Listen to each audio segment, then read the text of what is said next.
Hello, I'm Barbara Konkle from the Washington Center for Bleeding Disorders in the University of Washington in Seattle, Washington, in the US.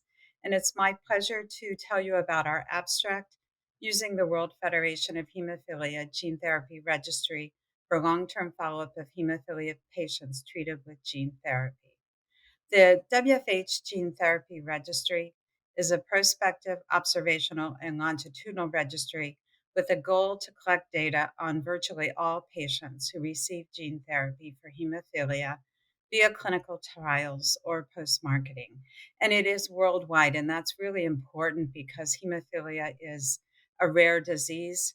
And at least at the beginning, it'll be a small subset of patients with hemophilia who receive gene therapy. So it's important we have as many patients as possible to follow to detect rare safety events, as well as really understand efficacy and durability.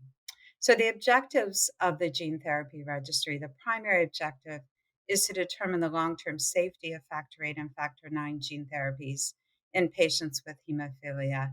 And the secondary objectives include determining the efficacy and durability of factor VIII and factor IX gene therapies and to assess long term quality of life and burden of disease post gene therapy infusion. The Gene Therapy Registry is governed by several bodies.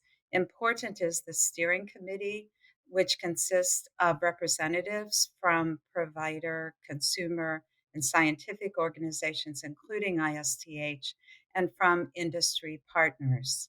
The steering committee provides oversight, advice, and expertise regarding the development, maintenance, and implementation of the registry.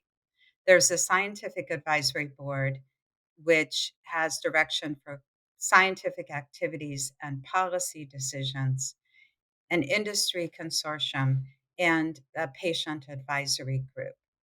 The core data set was developed as an iterative process by the steering committee with input from regulators and includes demographics and diagnosis, medical and clinical history, gene therapy infusion details, safety data, efficacy data, patient reported outcome measures, and mortality.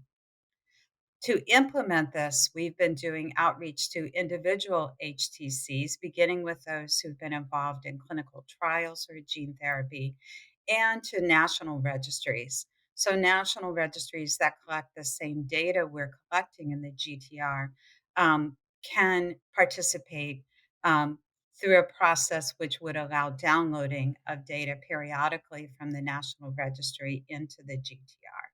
And then we're also working with companies to determine the process to obtain clinical trial data, as well as recruiting those participants in very early clinical trials. Our timeline is that the database should be ready in the fourth quarter of this year, as well as the patient app, My GTR. And then the first patient in December of this year, recognizing that there may be regulatory approval for gene therapy this year. And then we would have continued implementation, monitoring, etc. Thank you.